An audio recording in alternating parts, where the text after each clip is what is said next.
IS 1037 के भी इक्का दुक्का रह गए थे, शायद वो टाइम मिला तो वो भी करेंगे।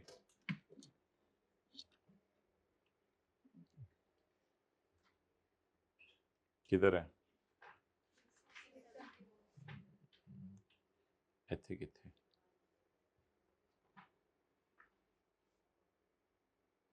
ओहो, ये तो हम हैं ही कहीं और।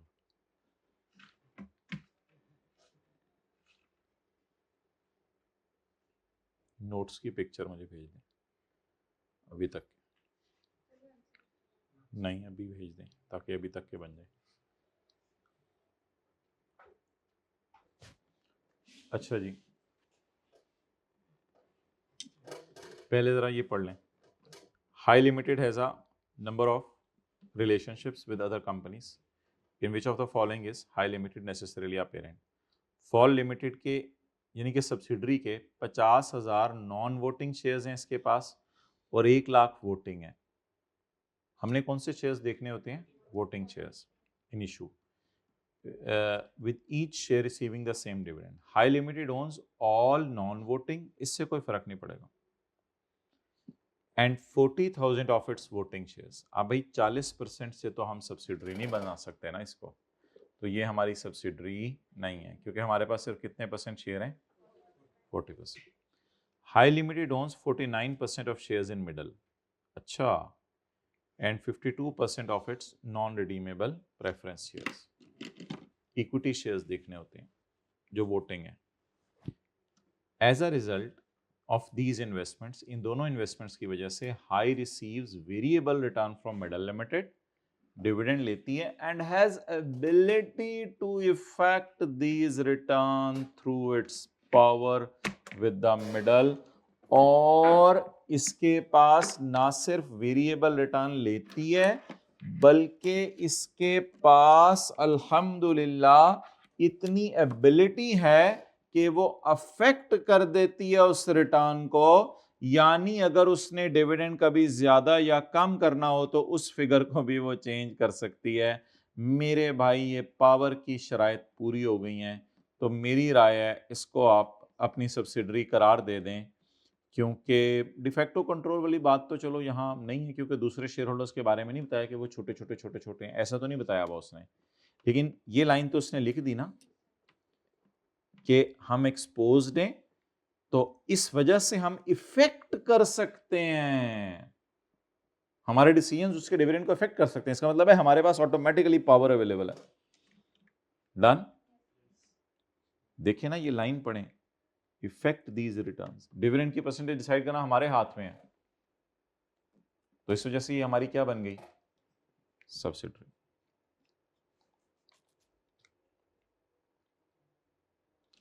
Consolidated financial statements are presented on the basis that companies within the group are treated as if they are a single economic unit. Which two of the following are correct? मैं पढ़ता जा रहा हूं, आप लोग जवाब देते रहिएगा, बजाय कि आपको पढ़ने का टाइम दो, साथ साथ सोचते भी रहें। All subsidiaries must adopt the accounting policies of parents in their individual financial statements.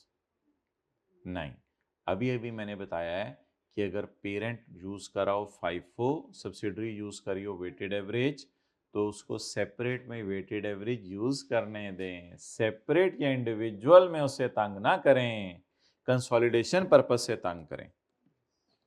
ये उसको ये तो ना कहोगे इंडिविजुअल भी अपनी चेंज करे, उसकी मर्जी जो मर्जी करे हो। इसका जवाब ना ऐसे देते होते हैं, यहां से खोल के।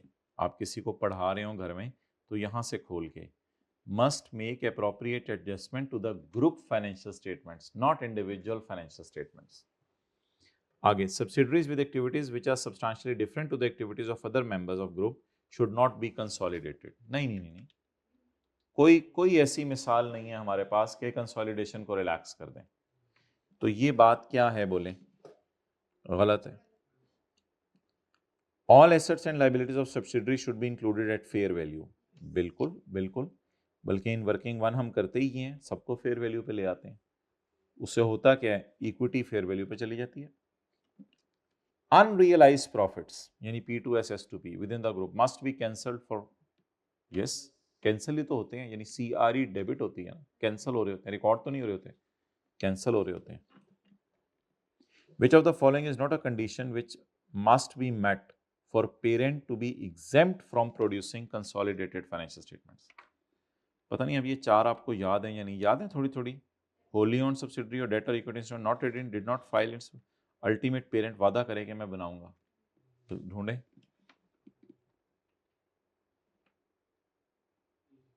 ये तो पता नहीं अपनी तरह से डालिए. The activities of subsidiary are significantly different to the rest of the group and subsidiary की एक्टिविटीज डिफरेंट है इसलिए मैं इसको कंसोलिडेट नहीं कर रहा. ये तो कोई बात नहीं है. इसको क्या करें. अच्छा नॉट अ कंडीशन इसको तो टिक करना है ना. बाकी सारी तो मैच कर रही हैं. आपने पढ़ ली है किसी ने पढ़ ली है. बाकी सारी मैच कर रही हैं मेरे ख्याल से. चलें. Definition of control. ओए हो डेफिनेशन ऑफ कंट्रोल ये तो पहले सफ़े पे पढ़ी थी. Definition of control power exposure और यूज ऑफ इट्स पावर.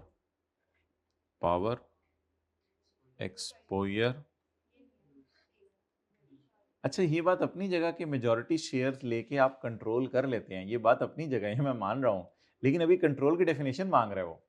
तो कंट्रोल की डेफिनेशन मांगते हुए तो फिर ये बात डेफिनेशन में तो फिर डेफिनेशन होती है ना. डेफिनेशन तो डेफिनेशन है.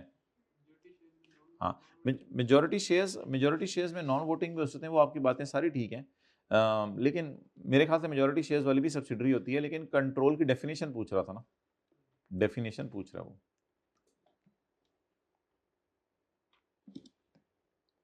पढ़ें आगे.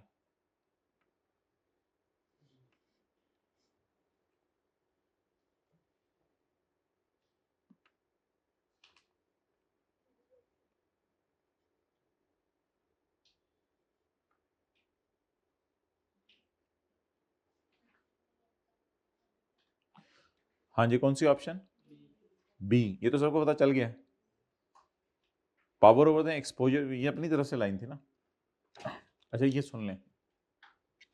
ये ना IS 28 में पढ़ेंगे कि हम जिसके शेयर खरीदते हैं ना 25-30% उस पर हमारा कंट्रोल नहीं होता. हम सिर्फ पार्टिसिपेट कर सकते हैं मशवरे दे सकते हैं. Which two of the following statement are correct when preparing consolidated financial statements? बताएं जी.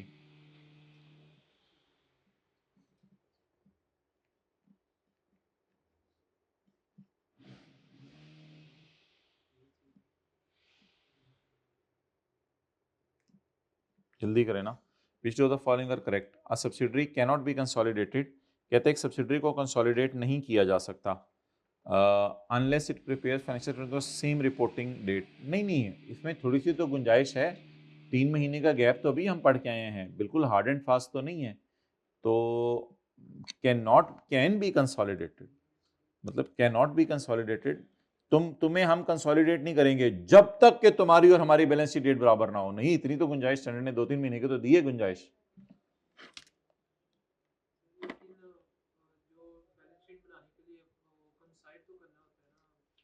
हाँ लेकिन वो कह रहे हैं उनकी रिपोर्टिंग डेट जो उसकी है तो रिपोर्टिंग डेट तो उसकी फाइनेंशियल स्टेटमेंट्स की डिफरेंट हो सकती हैं.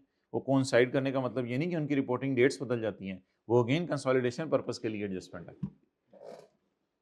A subsidiary with a different reporting date may prepare additional statements up to the group reporting date for consolidation purpose. हाँ ठीक है. ये तो मुझे थोड़ी सी ज़्यादा एहतियात के दर्जे में बात लग रही है. एडिशनल स्टेटमेंट्स ही बनाने बैठ गया है. हालांकि लिखा हुआ था एडिशनल इन्फॉर्मेशन भी काफ़ी है. एडिशनल इन्फॉर्मेशन होता है मोटी मतलब 90% general entries. Additional financial statements पर तो पूरी बन जाए बहुत अच्छी बात है. ये तो बहुत ही आला बात है.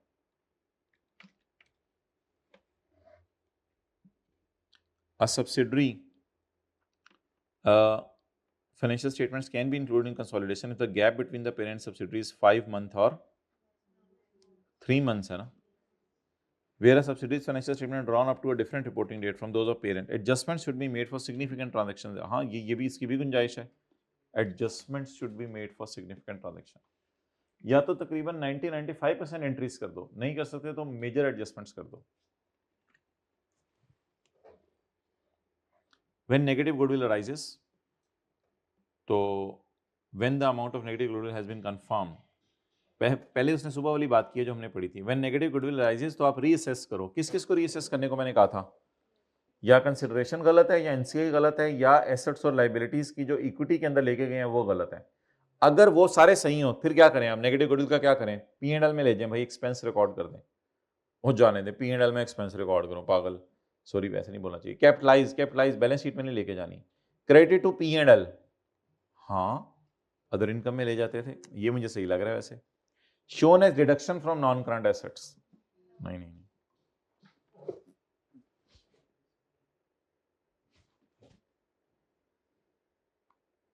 On what basis may a subsidiary be excluded from consolidation? कहते हैं कोई ऐसी बेसिस बताओ जिसमें मैं सब्सिडरी को एक्सक्लूड कर दूं कंसोलिडेशन करते हुए। कहते हैं कोई बेसिस आपने शायद इस सफ़े पे पढ़ी हो जिसमें सब्सिडरी को एक्सक्लूड कर देते हैं कंसोलिडेशन करते। कोई बेसिस है वैसे? कोई बेसिस नहीं है, फिर क्या करें? कौन सी क्या टिक करें?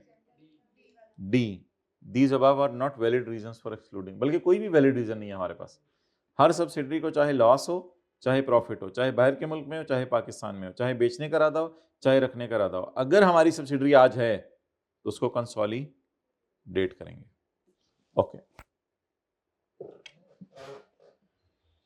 ये तो बाकी न्यूमेरिकल्स हैं, इनके देख लेते हैं इनमें से कौन सा देखने हैं। आप टॉप पे आ जाए जरा, एसी भाई। A bargain purchase is a business combination. Bargain purchase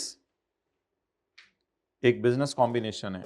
उस बिजनेस कॉम्बिनेशन के अंदर हमने क्या करना है? बार्गेन परचेज एक बिजनेस कॉम्बिनेशन है। When this happens which of the following are reviewed? Reviewed की जगह अभी हमने क्या लफ्ज पढ़ा है? रिव्यूड की जगह रीअसेस्ड। ये रीअसेस करना है, ये जिसको याद नहीं आ रहा वो ये भी पढ़ा, ये तीनों रीअसेस करने हैं ना। Done, okay.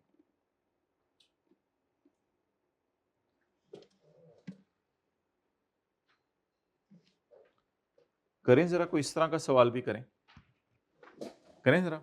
ऑन यकम March 19 Kazi Limited acquired 70% share of share capital of Hijazi Limited at a cost of 387 million. बोलें investment,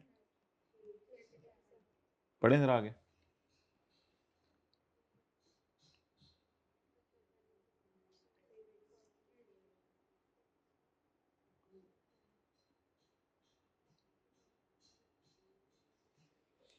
At that date, the fair value of net assets were 450 million. Fair value of net assets कितनी थी? इसका मतलब है इसमें share capital भी होगा, retained earning भी होंगी और सरप्लस वगैरह भी मेरे तो लग रहे होंगे, इसीलिए इसका नाम क्या है? Transaction cost incurred in making the acquisition was 0.045 million. अच्छा, सवाल में निकालनी है गुडविल, तो ट्रांजैक्शन कॉस्ट जो है ना डायरेक्ट जाती हैं सीआरई में खर्चे के तौर पे, तो बस इसको वर्किंग वन में लाने की, बाकी कोई गलती नहीं हुई कि इन्वेस्टमेंट में पड़ी हुई है। अगर उसने लिखा था ना इसमें पड़ी हुई है तो वो मैं निकाल देता, बस इसको सीआरई में ले जाएंगे direct. Kazi has decided to account for the business combination using full goodwill method.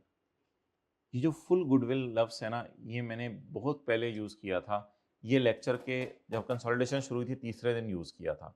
इतना पुराना लफ्ज़ है कि सबको भूल गया होगा। फुल गुडविल ये होती है जब एनसीआई फेयर वैल्यू पे हो, तो मैंने कहा था फुल गुडविल आ रही होती है दूसरी तीसरी क्लास जब हमने समझाने की कोशिश की थी। और पार्शियल गुडविल जब से एक बोला था, शायद किसी को याद हो, पुराने अकाउंटेंट्स ने नए अकाउंटेंट्स पे ये एतराज़ किया था कि सब्सिडरी जो, तो याद है जिस वक्त एनसीआई प्रोपोर्शनेट बेस पे होती थी तो मैंने कहा था ये गुडविल पार्शियल है। अभी गुडविल कौन सी है? फुल। तो फुल गुडविल का मतलब होता है कि एनसीआई को फेयर वैल्यू पे रखो, ये मतलब होता है इसका, एनसीआई को फेयर वैल्यू पे रखो। और फेयर वैल्यू मेथड नाम अच्छा नहीं उसने रखा, फेयर वैल्यू मेथड तो कोई नाम नहीं है, फुल गुडविल अच्छा लफ्ज़ है। By attributing some goodwill to NCI, जाहिर बात है वो एनसीआई को चली जाती है, खुद ही गुडविल निकल आती है। इट इज एस्टिमेटेड ऑन जकम March 19 that fair value of NCI was, आप बता दें गुडविल क्या निकल आई? 9। ओहो, ये कैसे होगा सॉल्व? ये तो स्यापा हो गया, डेटा ही नहीं है। वर्किंग वन कैसे होगी भाई, बता दें। वर्किंग वन नहीं हो सकती, अब कैसे होगी? कितने का खरीदा है इसको हमने? 2.8 मिलियन। अब fair value exercise performed on Tabir trader net assets at, तो बस ठीक है, और क्या चाहिए? ये fair value of net assets है, ये fair value of net assets है, बस हमें क्या चाहिए? और ये fair value of net assets है सर। नहीं, share capital, share premium, surplus से खेलने की आदत है, खेलने जाके फिर ढूंढने। ये फेयर, भाई इतना वाजे उसने लिख दिया है कि fair value of net assets at the date of acquisition, पीछे क्या रह गया? तो छोड़े परे फिर। IAS 38 ऐसी एडजस्टमेंट से भरा पड़ा है। IAS 38 किसी दिन खोल के दिखाऊंगा, उसमें तो the fair value of net assets, उसमें शेयर कैपिटल रिटर्निंग देता ही नहीं है। जी बोलें। 4 बनेगा बल्कि। हाँ बोलें। Goodwill, other income 1.2।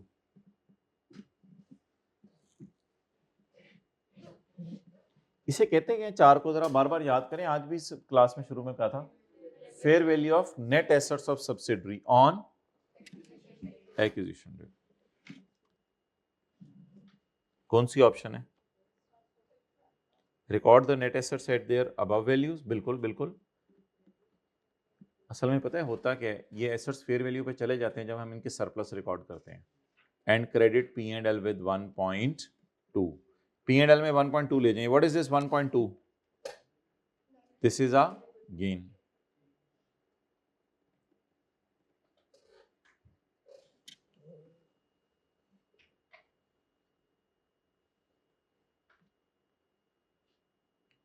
ये करें, Ahmad Hasan acquired 70% of ₹100 million equity share capital of Hasan limited ₹200 million जो कम January, when the retained earnings और इतने goodwill acquisition non NCI is measured, ये कोई मसला ही नहीं, इसमें तो कोई ऐसी परेशानी वाली बात नहीं है। अच्छा, अब थोड़ा सा जरा P&L वाले टाइप सवालों पे आए।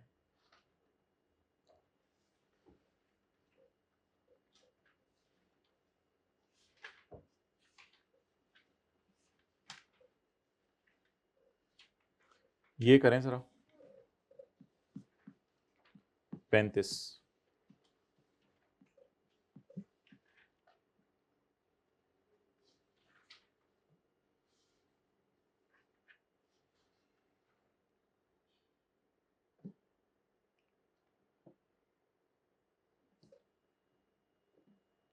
सन Limited acquires 60% holding in Moon Limited on January 16। मैं ना असल में आज आपको 2 सवाल दूंगा होमवर्क में। वो पहला वाला सवाल आपने करना है वो खाली P&L का। खाली P&L का सवाल करना ना थोड़ा सा आपके लिए नया होगा, क्योंकि उसमें सिर्फ P&L की एडजस्टमेंट करनी है, आपने बैलेंस शीट पहले बनाई नहीं होगी, लेकिन वो होगा बड़ा आसान। Sun Limited acquired 60% share holding in Moon Limited on January 16। At this date, January 16 पिछले से हमारे से पिछले साल, 2 साल पहले। At this date, Moon Limited owned a building with a fair value of 200 million, excess of its carrying amount, and a remaining life of, with a fair value of 200 million, excess of carrying amount. तो बताएं पिछले साल surplus कितना आया होगा? वो बोले ना पिछले साल सरप्लस कितना आया होगा? 200। पिछले साल की एंट्री बताएं।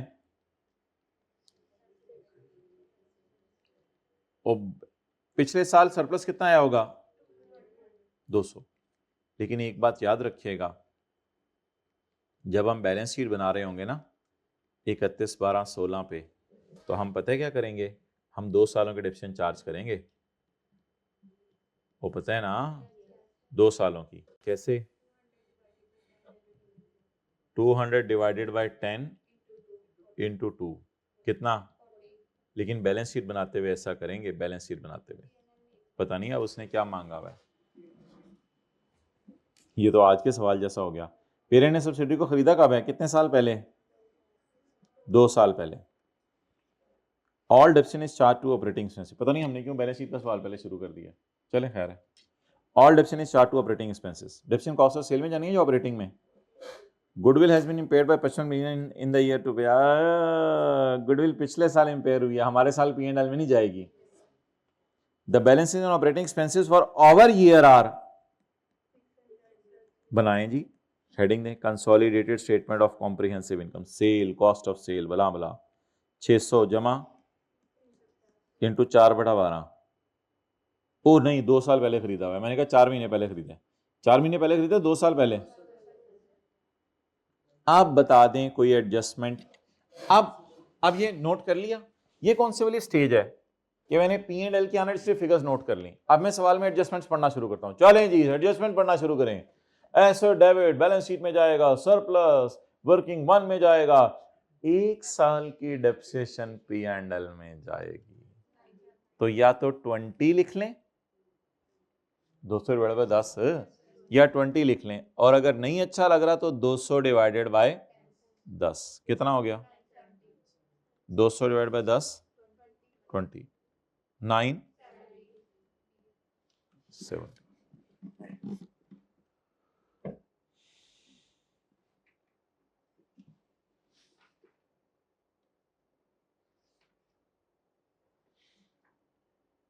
ओके,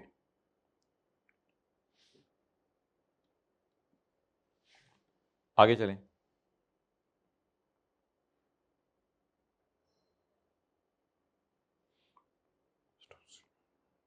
कॉस्ट ऑफ सेल निकालनी है।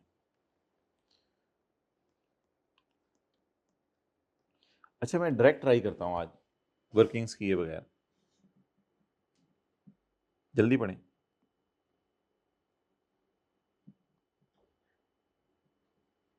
On 2nd January, Venus Limited acquired 80% of the equity shares of capital of Greece Limited. Extracts of their P&L for the year ended 30 September 2014 as follows. Sale, cost of sale.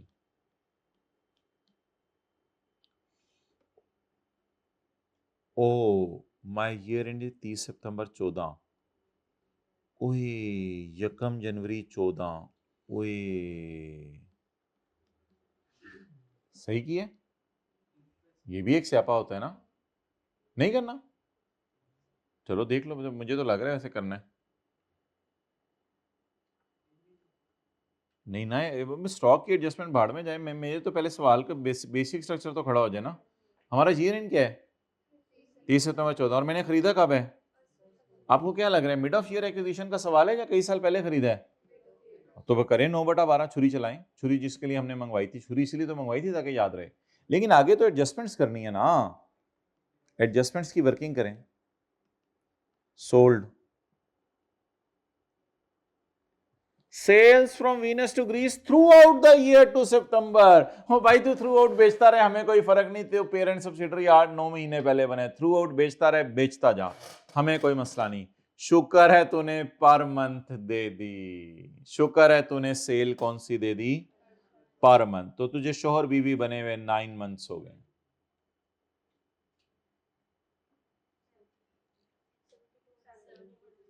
$70 200।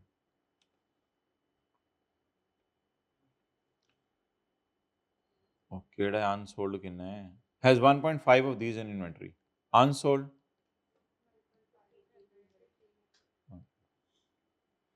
और unsold का profit divided by, multiplied by, जी, triangular approach लगाएं, -7200 -7200 जमा 300। ऊपर वाला 7200 काट दूं क्योंकि मांगा नहीं उसने। आप बता दें जवाब क्या आ रहा है? वही एस प्रॉफिट नहीं हिट होगा। किसने बेचा है? किसने बेचा है? पेरेंट ने। तो एस प्रॉफिट हिट, अच्छा सुन ले, एस प्रॉफिट हिट होना भी होता ना तो उसने मांगी हमारे से कुछ और हुई है। कॉस्ट ऑफ सेल तो पीएनएल के मुंह पे आती है सिर्फ, उसे एस प्रॉफिट हिट होता भी तो क्या फर्क पड़ता। मांगी सिर्फ क्या उसने हमारे से? Cost of. कौन सी ऑप्शन टिक करनी है? नहीं, कोई भी नहीं टिक हो रही। क्यों? देखें फिर क्या मसला। 63.8। क्या वो राउंडिंग का डिफरेंस आ रहा है?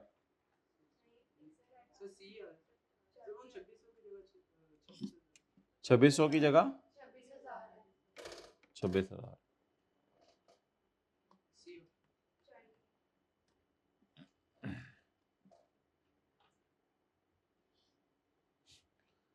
चलें बस ये आखिरी करें, ये तो देखें नेवर एंडिंग स्टोरीज हैं। Haris owned 90% of subsidiary for many years, but then purchased a 75% subsidiary Surya Limited halfway through this year. The revenue of each company is as follows. ये 3 सब्सिडीज दे दी, सेल बतानी है आपने। सेल, हारिस की cell, Faris की, इसकी। अच्छा एक बात सुने आज जरा, P&L बनाते हुए ये नहीं सोचते मैंने सब्सिडरी को कितना खरीदा हुआ है। 90% 80% से 90-80% वर्किंग 5 में देखते हैं, लेकिन ये तो सोचते हैं ना कितने महीने खरीदा है। छुरी तो चलानी है, छुरी फारिस पे चलेगी, हाँ सूर्या पे चलेगी। छुरी आज सूर्या पे चलेगी। फारिस को कब खरीदा है? Many years. और सूर्य को कब खरीदा है? Half way through the year into. आगे एडजस्टमेंट देख लें कोई करनी है तो, ये तो बेसिक डाटा है। 2 सब्सिडरीज हैं हमारी। During the year Faris sold goods to Haris for 30 million। Faris sold goods to Haris, S2P sold कितनी? दीज आइटम्स और देन ऑल। अच्छा यह मजा है आज तो। अब क्या करें? कुछ भी नहीं, एक लगाऊं, कुछ भी नहीं, -30। भाई सेल और कॉस्ट ऑफ सेल से 30 तो माइनस करना है ना। देखिए ये वाली और ये वाली जो लाइन लगाते होते थे जी, जवाब सी ऑप्शन। चलो भाई बस करो यार। वो आई स्टैंडर्ड से एक मिनट बस, आई स्टैंडर्ड 7 में एक MCQ रहता था वो।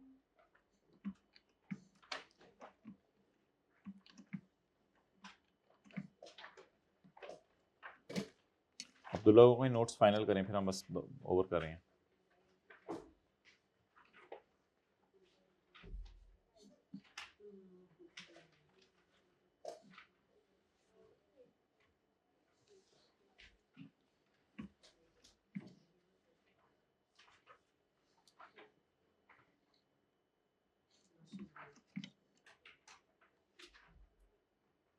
ये वाला ना 13। ऑन एकम अक्टूबर 2013 हमारा ईयर एंड क्या है? एक साल बाद 30 सितंबर 14। 30 सितंबर 14 में प्रोविजन, टोटल प्रोविजन बतानी है, एक्सट्रैक्शन प्लस डिस्मेंटलिंग। ये देखते हैं क्या मतलब है इसका। which will report in balance sheet either 30 September 14 in respect of oil.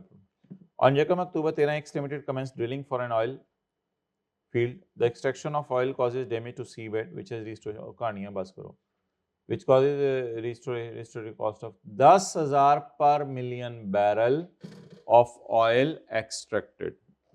अब कहते हैं एक्स लिमिटेड ने क्या किया है, जल्दी से बताएं कितना ऑयल एक्सट्रैक्ट कर लिया है। जरा मुझे सोच के बताएं कितना को ऑयल एक्सट्रैक्ट कर लिया है। 250 million barrel of oil in the year ended 30 September 2014. X Limited is also required to dismantle the drilling plant at the end of 5 years. This has an estimated cost of 30 million on 30 September 18. X Limited cost of credit 8% and rupee 1 has a present value of 68 पैसा। ये पुराना तरीका होता था जब calculator लोगों के पास नहीं होते थे। चलें जी जल्दी से बता दें फिर क्लास खत्म करें।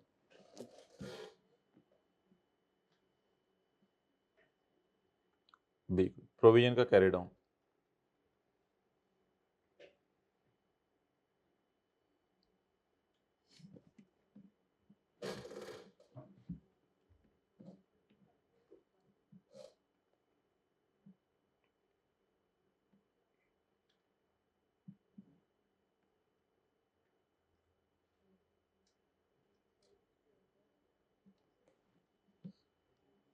अच्छा सबसे पहले बताएं कि मेरी प्रोविजन फॉर ऑयल की वजह से जो डैमेज हुआ है वो कितनी है?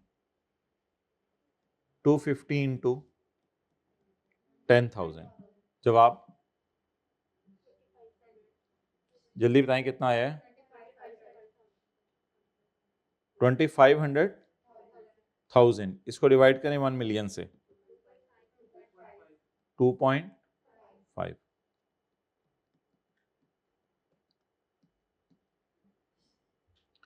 और प्रोविजन फॉर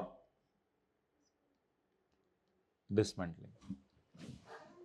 अच्छा, उसने क्या पूछा है? This has an estimated cost of 30 million 30 September 18। Estimated cost of what is the provision which would report in balance sheet. Balance sheet में कितनी प्रोविजन नजर आए?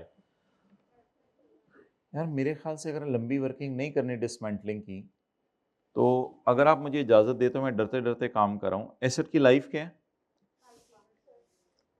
5 years। तो 30 इंटू 1.08 रेज़ टू पावर -4। शायद समझ आ जाए किसी को शॉर्टकट। असल में साल के शुरू में -5 लगाया था ना, वो लंबी वाली वर्किंग याद है ना जो हम करते होते थे। साल के शुरू में -5 लगाते थे, फिर एक गैप आता था, फिर -4 लगाते थे। तो मेरे ख्याल से डायरेक्ट अगर लगा दें -4 तो मेरे ख्याल से गुजारा चल जाएगा। लेकिन दो लाइबिलिटीज हैं आज। देग उठाने की अलग लाइबिलिटी है, प्लेटें उठाने की अलग लाइबिलिटी है, जो एक दफा हमने मिसाल दी थी। ऑयल एक्सट्रैक्ट करने की वजह से अलग लाइबिलिटी राइज हो रही है, और प्लांट इंस्टॉल करने की वजह से अलग लाइबिलिटी राइज हो रही है। जी बोलें। 22.05 टोटल बी कोई 24.5।